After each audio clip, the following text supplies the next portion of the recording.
Hello, BookTube. It's Tuesday, and that means Tag Tuesday. I've got the iPad right here. I've got a tag for you. I was tagged in by the tag's creator, and somehow just didn't get around to doing. Uh, so I thought I'd give it a try today. I am feeling a bit under the weather, but I didn't assemble any props. But we'll still have a good conversation, especially on this particular topic. This is the Life Stories tag. It was created by Mark at Booktime with Elvis. Who tagged me despite my eye-watering personal hygiene. And it's a nonfiction tag, all about biographies and autobiographies, and biographies are my favorite kind of writing, so it seemed right up my alley. It's a fantastic tag. Vin at Revenant Reads did this tag as well, and also mentioned in the comments to Mark's version of his own tag that he dubs Mark the king of original tags, and I agree with that completely. I redub him that. He's on a streak for doing original tags that everybody seems to like, myself included. So there are a series of prompts here that get me to talk about biographies. And prompt number one is, do you have a preference, biography or autobiography? I very much prefer biographies. Um, Mainly because when it comes to reading a biography, I'm kind of looking less for impression and more for interpretation. I found it's very rare that I read an autobiography and don't end up thinking, okay, but what really happened? And sometimes autobiographies can be conducted at such a level of artistry that I don't care, that I don't mind at all. Like, for instance, the volumes of autobiography by Anthony Burgess that are just so magnificent that I don't need to cross-check them. I'm perfectly okay. But usually it's biography, and the bigger the better, because I am very much a fan of life and times, not just life, where the writer tells you about the era as well as telling you about the person. Uh, Prompt number two is, do you gravitate towards a specific area like sport, celebrity, history, etc.? I gravitate towards history, but I have been pleasantly surprised by so many books that don't have anything that aren't strictly historical, that are much more contemporary. I've read a couple of celebrity biographies that I thought were truly, truly good. I mean, who would miss? The actor Simon Callow did a multi-volume biography of Orson Welles that's brilliant, absolutely brilliant. You couldn't find a better biography. I wouldn't miss that, even though I think you can sum up the Wells story pretty quickly. I still wouldn't have missed it. But usually for me, it's historical. The biggest uh, indulgence that isn't strictly historical for me probably would be literary biographies. I read a lot of those. Uh, Question number three is, have you ever read a life story of someone and in doing so changed your opinion of them for better or for worse? This happens to me a lot.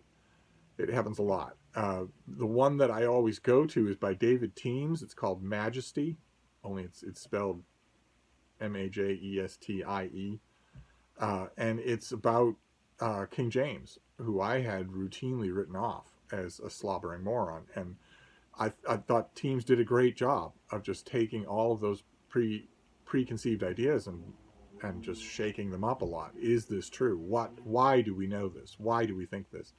I loved it. I also loved the way it was written, very energetically. Wish I had a copy. I got an advance copy from the publisher back in 2010, I think it was, or 2011, um, and read it, and I walked around with it for days, just thinking, that's interesting. That is very interesting. I love it when books do that. I really do.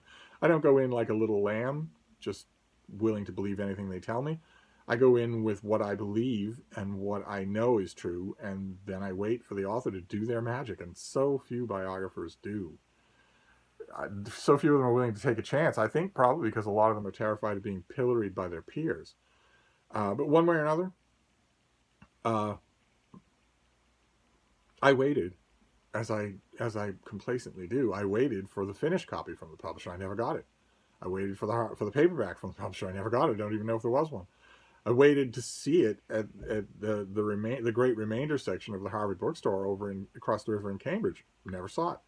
Never seen the book again at all in any way. And I have no idea what happened to my reading copy. So I'd love to have it again. I'd love to put it. I have a whole bookcase of royal biography. I'd love to put it there for James. But the day will come. The brattle will provide. Question number 4 is, must you always know who the person is before picking up their life story? I don't have to know everything there is to know about them, but if I've never heard of them before, then I whet my appetite. It used to be that I did that with, before the internet, at my desk with my typewriter and my inbox and outbox. I also used to have a ready shelf of reference works right there on the desk. And then right next to me, right here, I would set the corner up wherever I lived. Right there was an entire thin, tall bookcase of references. One volume encyclopedias, maybe a multi-volume encyclopedia, that sort of thing. And back then, if I encountered a new biography of someone about whom I knew nothing at all, I would acquaint myself with the outline of their life first. Now I just use Wikipedia and other online sites, or even YouTube if they're recent enough to have YouTube footage. I don't like to go in completely cold to the subject, because so many biographers, especially in the 21st century, don't do a good enough job bringing you up to speed on the basics of their subject. I think they assume that you will do what I now do. I think they do. That's the only way I can explain it. And I prefer that. I don't want to be, scrabbling for rudimentary ground for the first 50 pages. So let's see here. Question number 5 is, have you ever met someone whose biography or autobiography you've read? In the exact wording of the question, probably not, because it's never been before. It's always been after. It's always been that I met the person and then I read either their autobiography or I read biographies of them, or both. That has happened many, many, many times where I would meet someone. Katharine Hepburn a few times, Peter O'Toole a few times, Richard Burton a few times, Lauren Bacall, met in person only once, but carried on a snail mail correspondence with. People like that. And there's also writers too, plenty of writers, where before the internet, if a writer wrote something that I liked, I would just fire off a letter to their publisher. Or even if they wrote something I didn't like, I'd fire off a letter to the publisher. I was never a crackpot about it, but I just considered the publisher to be an invisible middleman between me and the author, and that sparked lots of correspondence. Plus, I also had occasion, there was a used bookstore in Boston for a long time that had a back room where writers often went when they were in town. I had occasion there to meet a lot of people, and so it's always been the case where I made the personal contact before I read the book. But I have since gone back and read the book, many, many cases. Not only people that I met at random, but also friends of mine who went on to have books. Although never enough books. When it's that sort of situation, you really want a book every year. That's just loyalty. You think that they're so important when anyway. Question number 6 is, what do you think about books that are described as semi-autobiographical? I used to have a totally neutral reaction to that term. Now it fills me with rage. In the 21st century, it fills me with rage, because the 21st century is gradually edging towards everything being semi-autobiographical. And I have no interest whatsoever in reading fiction that's semi-autobiographical. Actually, that's not true. In the 21st century, all fiction is autobiographical, explicitly autobiographical. Actual transcripts from your actual Twitter feed. No current modern MFA program born writer of contemporary so-called literary fiction has any idea how to invent something from whole cloth. In fact, they would be deeply insulted, and therefore their parents would be litigious if you suggested that they should. Because what does that suggestion mean? It means that the raw, stupid, navel-gazing, vaping material of my own 21 years is not the most interesting thing in the world. You're implying that if I made something up, I might make up something more interesting. You're implying that that thing would be more interesting than what my own life has been so far. And because you said that, and because words are a form of physical violence, you have assaulted me. So my parents will be in touch with your lawyer. Obviously, you can tell when it comes to autobiographical or semi-autobiographical in the 21st century, I don't like the phrase at all. It means that the writer has abandoned their task, since semi-autobiographical always seems to me to come up in terms of what is supposed to be fiction. What is supposed to be fiction? My struggle is branded as fiction. There's not a single word in it, not one dependent clause in it that can't be verified on the Facebook pages of all the people involved. So there's no fiction. It's just transcription, not fiction. And artless transcription at that. And that's another thing that I hate about it, about this, auto fiction contemporary literature, is that it's artless. It doesn't, if you are already convinced that the merest thought that you have while playing World of Warcraft and then lecturing people about how, dead white authors can't teach us anything when you've never touched one because you're too busy playing World of Warcraft, and then decrying it in an essay for being sexist or patriarchal or whatever.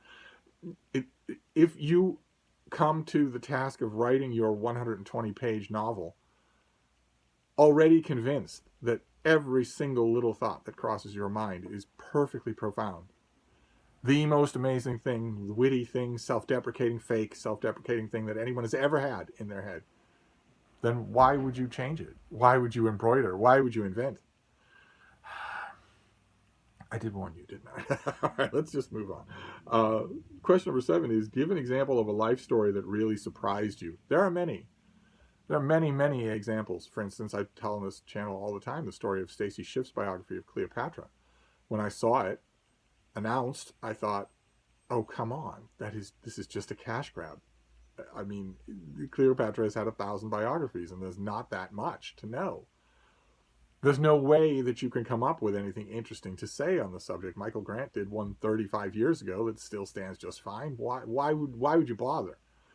And then I read the book, and those of you who read it will know it's just a lightning bolt. It's amazing. It doesn't cover any new ground. It doesn't reveal any new documents or connections or anything like that. And it's utterly indispensable. That surprised me.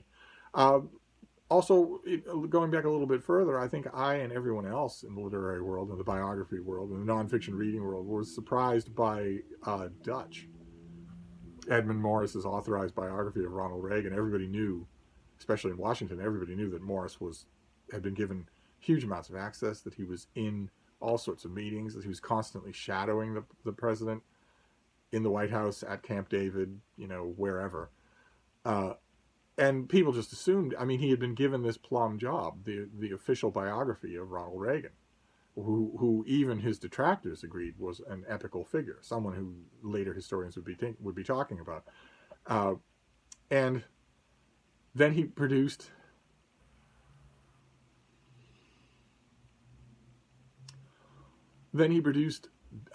Dutch, and it is a strange book. Very strange. It doesn't read like any authorized biography I've ever read of anybody. I read it, and I remember I closed the final page and just went. It's one of those times where I just sat back and stared, trying to figure out what I had just read. I walked around with the Beagles. I thought about it a lot. I wasn't writing about books at the time. Oh my, I would have joined that course. I would have given my eye teeth to join that course. But then eventually I came to the decision that it is odd, but it's also beautiful. Absolutely beautiful and heart-wrenching. Eventually I came to the conclusion that I don't think that a more stunning literary production has been laid at the feet of a president ever. And so what if it's stylistically weird? I don't know. It surprised me a lot. Not so much in its content as in its execution. Let's see here. Question number 8. What biographies, autobiographies, memoirs, etc. are currently on your TBR? Well, all of them. It's my favorite kind of reading, and my beat is current new releases in that calendar year in the U.S. book market. And in a given year like that, I typically read all the major release biographies, and a lot of the minor release biographies too. A lot of the places like Casemate or something like that will come out with little biographies that are more often than not scholarly monographs, but I end up reading a lot of them too. Anything that I can get, I will read, but all the major ones, I will read. There have been quite a few already, and there are quite a few coming. I jotted down a small list, but it's just partial, of ones that I haven't read yet, but that I'm really looking forward to. There's The Outlier, The Unfinished Presidency of Jimmy Carter by Kai Bird. There was a really interesting Jimmy Carter book last year, and a couple of years ago there was a big Carter book by a member of Carter's administration. neither one was the big definitive thing that you think of when you think of a presidential biography, but maybe this one will be. I'm eager for it anyway. There's Matthew Dennison. Matthew Dennison is a historian that I'm a young-ish historian that I tend to like a lot, and he's coming out with a biography of Queen Elizabeth II. And Queen Elizabeth II has had many, many, many biographies. The morbid realization these days is that any biography that comes out in 2021 could be the last one before she dies. And ordinarily, when a figure is, historical, automatically important, I tend to shy away from reading biographies written while they're still alive. I break that rule with the House of Windsor more often than I do with anything else. I've read every major biography of Prince Charles, for instance, and I've read every biography of Queen Elizabeth II. And I'm interested to see what Dennison will do. Absolutely, I am. Yeah, Alan Guelzo is an author who wrote a fantastic one-volume study of the Battle of Gettysburg. And his next book, I don't know how long it's been in the works. I don't know what kind of controversy he's expecting or dreading. But his book coming out this year, is a big biography of Robert E. Lee. And probably unguessable by Alan Guelzo when he was researching and writing this book. And unbeknownst to all the rest of us, in 2020, suddenly Robert E. Lee became controversial all over again. And I wonder what a big I wonder how many nanoseconds it will take for the first stupid woke person on Twitter or wherever. They certainly won't write a book review because they can't read, so they won't read this book. But I'm wondering how many nanoseconds it will take for the first person to say, do we really need to be doing this? And I will be in the horrible position of both agreeing with them and wishing the earth would swallow them up. I agree with them that it is a horrible crime to be constantly writing long, and I haven't read Guelzo's book, but I bet it will be affectionate, biographies of a man who betrayed his country, and who not only betrayed his country, but suborned thousands of others to betray their country and led them in battle against their country to their death. Rivers of blood on the hands of Robert E. Lee. And yet he's had how many biographies in the last 150 years? I can't even count them all. And I assure you, again, this is the dichotomy here. I agree with the point, even down to the details of the point of pointing out that although I can't count the number of Robert E. Lee biographies that I've seen in major house releases in the last 150 years, I can very much count the number of major house releases biographies I've read of Harriet Tubman. And that is a problem. There's something really wrong there. I can agree with those woke idiots, even down to the details of their position. And yet I wish the earth would swallow them up, and I wish that it would grind them up on the way down instead of up, because these people are all going to hell. Because they're not saying, do we really need to be doing this? They're not saying that when they tweet those things. They will inevitably tweet. This book will be pre-canceled. I guarantee it. They're not just saying that. They're saying, I'm on the outside. I have 5,000 followers on Twitter. I wish I had 50,000 or 500,000, but what I really wish is that I could burn every copy of this book. Because it's not that I object to it or that I want you to think about why it's coming out and why that might not be right. I want to prevent you from reading it. I want to stop you from reading it. Alan Guelzo seems to me to be a perfectly nice guy, and he wrote a great book on Gettysburg. But I think he's probably, unbeknownst to him, walking into just a crap storm. Be interested to see what happens. But I have many others. I'll just keep going until I keel over. Matthew Sturgis, for instance, has a great big new biography coming out of Oscar Wilde. I think it's like 900 pages long. And it immediately brings to mind one of the continual joys and challenges of loving biographies the way I do. Because you think Oscar Wilde biographies, you immediately think Richard Ellman. Richard Ellman wrote an 800-page biography of Oscar Wilde that is beautiful. It's a fantastic book.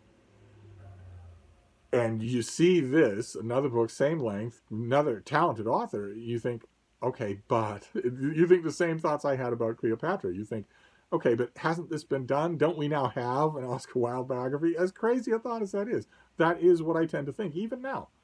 I tend to think, okay, but don't we already have an Oscar Wilde biography? As if there's a way, as there's any excuse for us having only one, let alone all the others that have been done. But I think this will get widely reviewed. Wilde tends to get widely reviewed, and it's a big, ambitious thing. Talk about big and ambitious. John Richardson is coming out with the 4th volume of his Life of Picasso later on in 2021. And that's an event right there. This is an ongoing project of his that has been going on longer than the lives of most of the people who will review it. And every volume has been better than the one before it. As you may guess from watching this channel, I think that Picasso was an almost total fraud. I don't think he had any discernible talent in painting whatsoever. And yet, these biographical volumes have been incredible. Just amazing examples of the genre. So, what else do I have here? Well, more famous biographers. Andrew Roberts,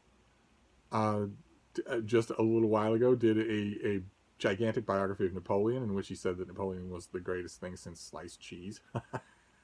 And he did a one volume book about World War II that was really, really good. He's a terrific writer, an absolutely terrific writer. And his new book is on King George III. I swear, the guy's a troublemaker. King George III. And I guarantee you he's going to try and renovate King George III's reputation. He's going to say, well, he was enlightened, he was funny, he was interesting, he was intelligent. And he's probably going to take as his straw man, boogeyman, the periods of illness that King George III had. He's probably going to take the tack that they were not insanity. Most scholars have agreed they were not insanity, not as we understand it. They weren't manic breaks. It was a physical ailment. It was just misdiagnosed.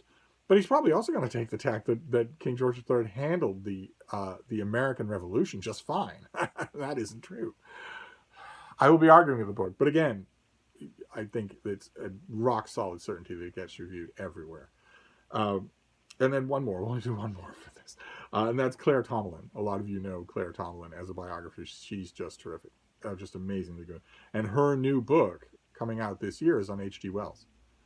The first popular market biography of H.G. Wells in quite some time. Wells has, you ask most people what H.G. Wells has written, what he wrote in his life, they'll name maybe 2 science fiction novels, maybe 5 science fiction novels. They won't have any idea that he wrote anything else, much less how much else he wrote. So it's going to be great. I don't know exactly how long that biography is projected to be, but I'm looking forward to all of these. But we'll stop there so I don't just keep talking about forthcoming biographies. That is my exact line of work. That's the only excuse I make. Question number 9, we're almost done. Is whose life story did you find particularly hard going, either emotionally difficult or to read or very boring? In my answer, the first one that came to mind is both at the same time. It's Joseph Frank's multi-volume biography of Dostoevsky, which is not only emotionally grueling, because Dostoevsky quite literally never caught a break. Never. His entire life, he never caught a break.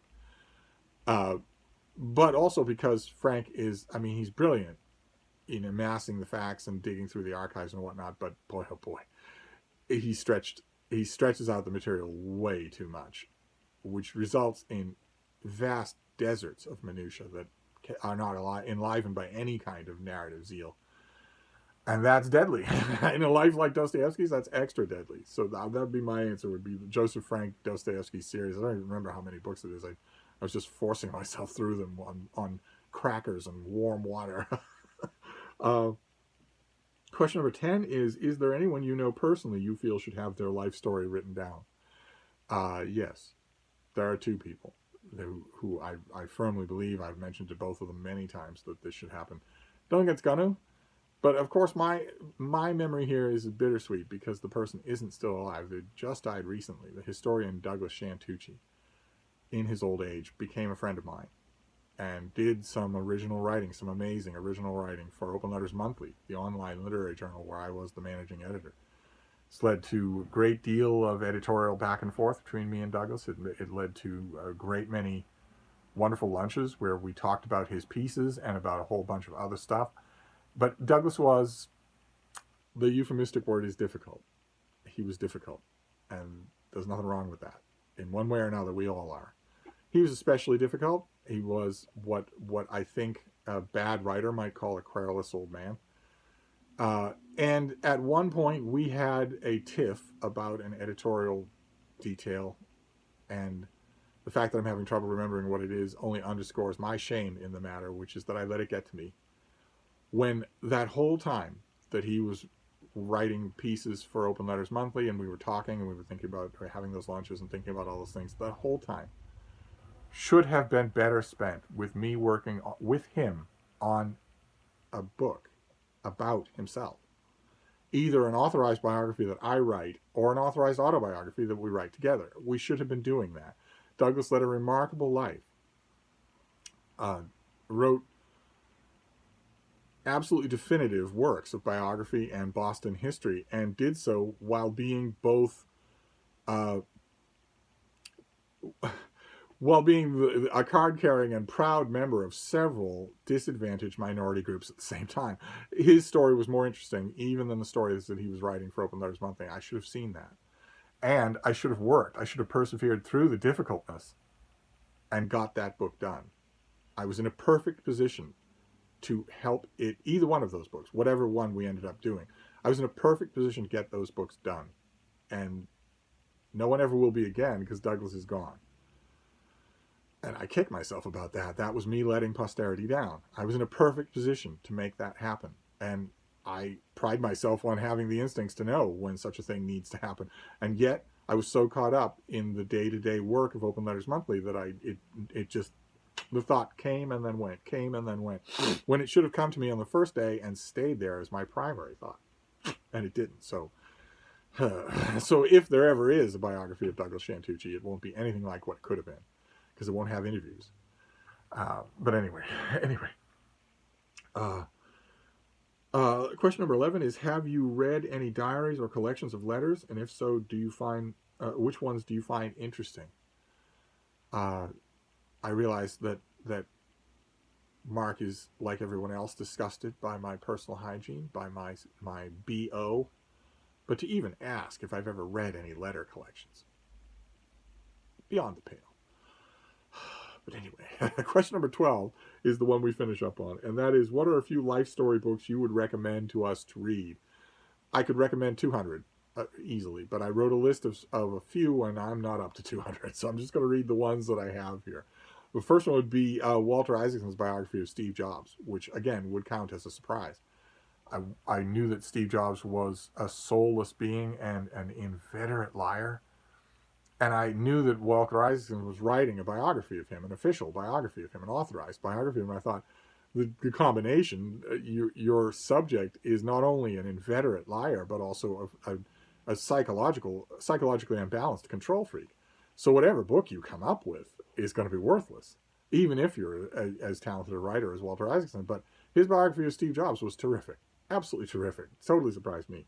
Also, Savage Beauty by Nancy Milford, who did a great biography of Zelda Fitzgerald. Savage Beauty is a biography of the poet at St. Vincent Millay, and it's wonderful, just wonderful. Personal History by Kay Graham, the owner of the Washington Post, that brought down Nixon. She also promised for a long time to write a book, and eventually did, and it is very good. It's very involving. Hermione Lee's big biography of Edith Wharton is terrific. It's, I think, the best thing Hermione Lee's ever written. Amity Schley's book. Amity Schley wrote a biography of U.S. President Calvin Coolidge, who I had been most comfortable thinking of him as just the sort of a sad sack butt of jokes. She fleshes him out. She does a fantastic job in that book of making a real person and an important person out of what had been a caricature in the last two Coolidge biographies that I read. I read nothing human or compelling at all. And the last one is A Very Private Eye, which is a book that was cobbled together from the autobiography of Barbara Pym and also a bunch of autobiographical writings sort of in satellite orbit around that autobiography. It's an odd volume. It isn't polished or finished, but it's extremely interesting. It's extremely good, and it conveys Barbara Pym quite well. So that is it. That is the Life Stories tag. All that's left to do in a tag on Tag Tuesday is to tag people. But this one, I'm uncomfortable tagging people anyway these days. Maybe I'll get over that. But this one especially so, because most people don't read biographies. So my tag would be that if you're watching this tag and you have a BookTube channel and you do read biographies, So, if you don't read biographies, you can't answer these questions. If you read biographies, you should do this tag. And I eagerly look forward to Mark's next tag. I am assuming now that he has been officially dubbed and redubbed as the master of the original tag, I'm assuming that he will have a tag every week and that he will bring them out on the weekends so that people have time to get them done for Tuesday. But anyway, I'm going to wrap this up for now, but I'll be back. Thank you, BookTube.